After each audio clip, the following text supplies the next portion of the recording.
Hello and welcome to this video on Romeo and Juliet, and today we are going to look at Act 2 and its prologue. Yes, Act 2 has a prologue and its first scene.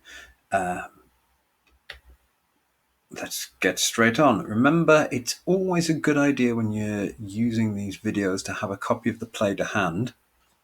Now I'm going to go out on a limb and I'm going to say I would be very surprised if either of these sections turned up on an exam. However, I have been surprised at the sections of text that have cropped up on exams in the past, so don't use that as a guide.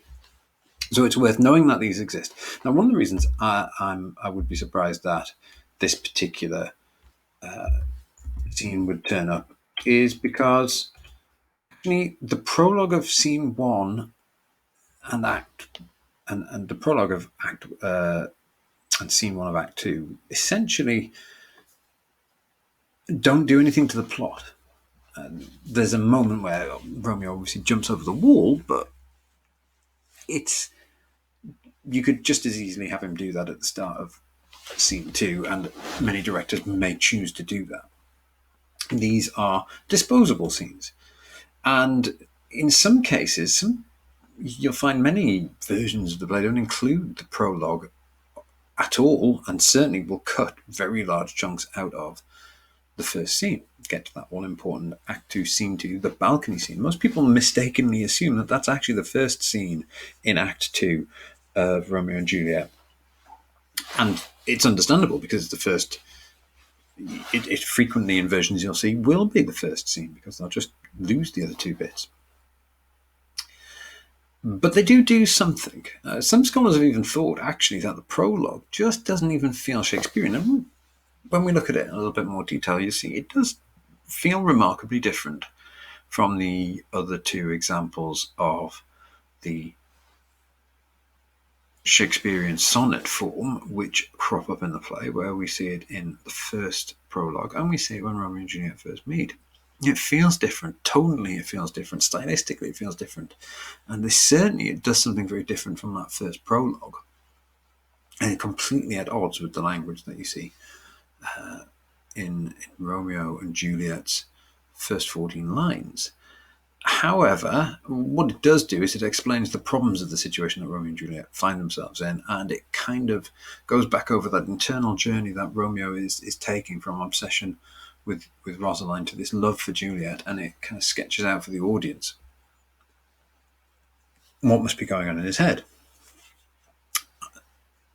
It's not necessary for the plot, which is one of the reasons why I think it gets cut, and it's one of the reasons why many people think it was possibly added at a later date by another writer, and has made its way into various folios of Shakespeare's Romeo and Juliet. Scene one does do something that is common to the other scenes and is common to the rhythm and the pacing of the play, which is it provides a moment of comic interlude between the romance and the drama. And between Benvolio and Mercutio, we get this kind of very laddish, I think is probably a good way to put it. This jokey behavior, this attempt to use humor to deride each other and deride Romeo and his obsession in particular. You see Mercutio doing that. And it does also add a little bit of texture to Mercutio's character.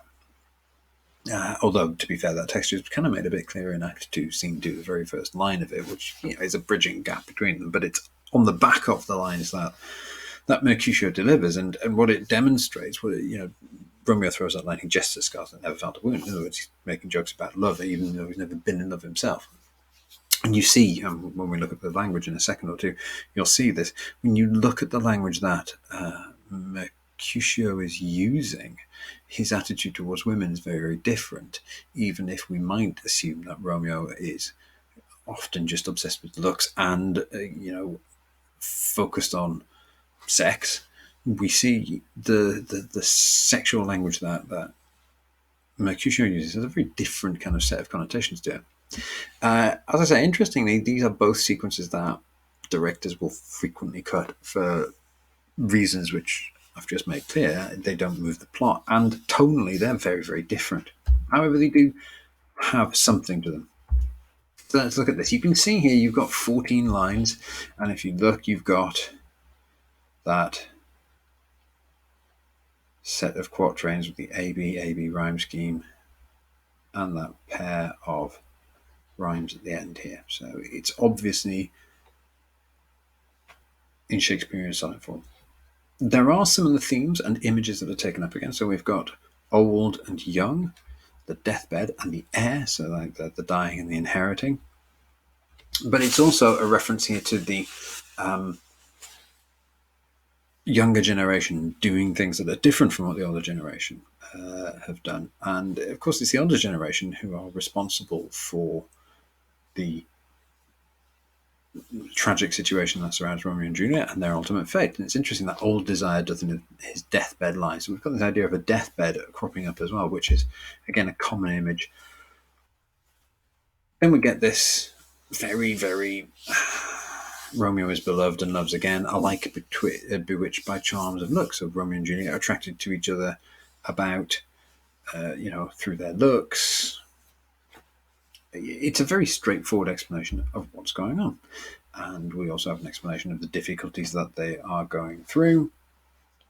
And, here it goes out and explains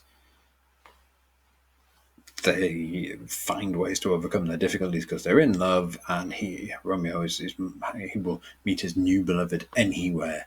And it doesn't feel as subtle and as nuanced. And again,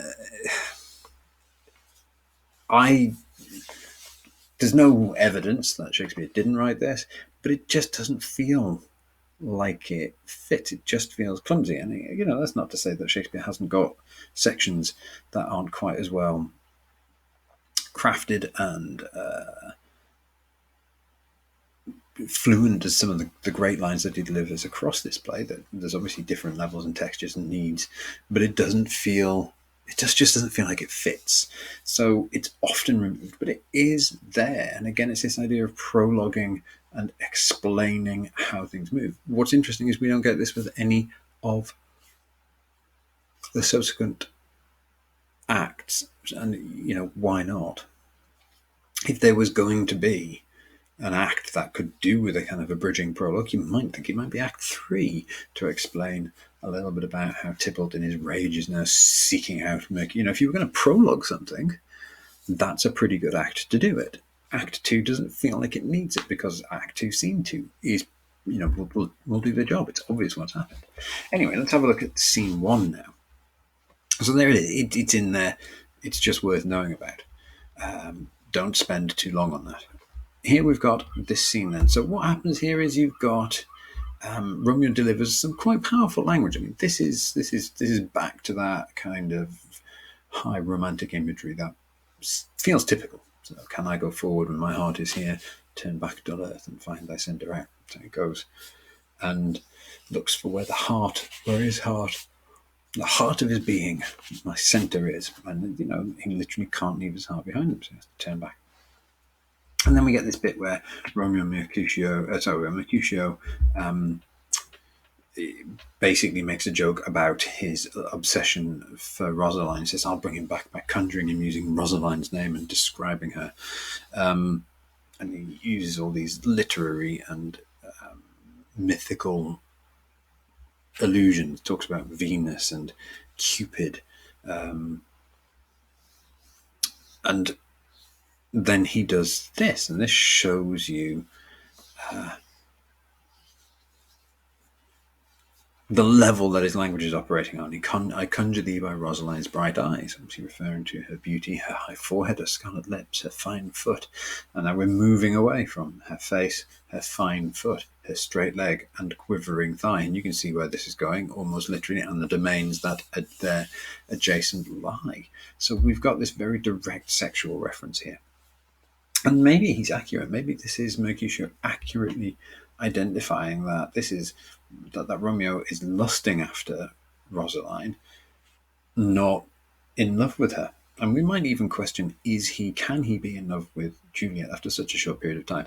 I would say go back and look at the language, look at the fact that the opening lines they speak to one another form a perfect sonnet. And I think even if we find the circumstances unconvincing, we have to go with this. We have to suspend our disbelief. But here Mercutio is making the point that Romeo tends towards obsession, and it's possibly an obsession about looks. Benvolio says, if he hear thee, that wilt anger him. This can't anger him. He says, "Oh, he'd be angry if I summoned up a spirit to sleep with Rosaline." He's saying, "Whoa, this is an extra. Why would you say that? Why would you just come straight out and say that?" Again, one thing to bear in mind when we look at the extreme bawdiness and the extreme nature of these bits of language is who the audience is and who this section in particular is pitched at. I'll go back over that in a second or two once we've just looked at the language here. It's interesting to note Benvolio's lines are more restrained, more refined. This is not surprising. He is a much calmer, more thoughtful character than Mercutio. He's not Mercutio's opposite. His direct opposite obviously lies in Tybalt. But Mercutio, the Mercurial, his behaviour is often erratic. Again, here I'm not going to go into masses of detail about this, but there are some pretty strong sexual references here, and he just takes it to another level. Mercutio moves this bawdy language right the way up. You look up what an open etc. is actually referring to, and what a popperin pair is, and what he's suggesting that people might do with that pair, and the etc. By the way, is a reference to a body part, but I shall leave that one. Go and do some research for yourselves. But he talks about this fruit which is said to resemble female genitalia, and suddenly the language that Mercutio is using goes in an extraordinary direction, and it's these overly bawdy jokes, and it just seemed tonally very, very, very, very different. But actually, that striking difference in tone serves a purpose. Remembering that we have sets of audiences, we've got the people who are sitting and the people who are in the boxes who are here looking for high drama, who are here to be entertained by Shakespeare's subtle and clever use of language. And then you've got a bunch of people in front who've come for a spectacle, who've come for music, who've come for stage fighting, who've come for these jokes, and they are in it. This line and this character of Mercutio making this overly bawdy language, using this overly bawdy language and making these jokes and these sexual references will go down a storm. It also does show something about Mercutio's attitude. He does not seem to have a lot of respect for relationships. He doesn't really think that Romeo's attraction to Rosaline is serious. He doesn't take it serious himself. Maybe it also reflects his attitude towards women. And we don't know enough about him. There's not enough depth, but there's enough stuff here going on, I think, to show that he has a slightly twisted perspective on relationships in particular. And I think that is interesting, and that is quite telling. So it's in contrast to Benvolio, and in particular in contrast to Romeo. There you have it. Those are the two first chunks of Act 2, the prologue and Scene 1. So what we're told basically is how Romeo's emotions are changing and how challenging it will be for Romeo and Juliet to get together. As if we didn't already know that, someone, possibly Shakespeare, possibly not, has put a prologue in there to tell us that. You have to assume it is. We can't go down that argument of, that line of arguing who did or didn't put this in. It's there. If it crops up in an exam, it's Shakespeare. You just would say it strikes a slightly different tone. I'd be very surprised if it did crop up in an exam, but we can't guarantee. Romeo gives his friends a slip, climbs over the balcony wall, so we see that being set up, and we're given this tonally different section where these bawdy jokes are delivered. And it's interesting, in the 2013, I think it's 2013 anyway, the 2013 OP production from the the Globe Theatre, the character of Benvolio and the character of Mercutio are portrayed as being blinded drunk when they're having this conversation. And it's this kind of over-the-top comic performance to make it almost physical, because the references would go over the heads of a modern audience. Fortunately, not always very pleasant ones actually, but the language would go over the top of over the heads of a modern audience. There has to be introduced a kind of physicality to the humour there, which may well have even been there in Shakespeare's time as well.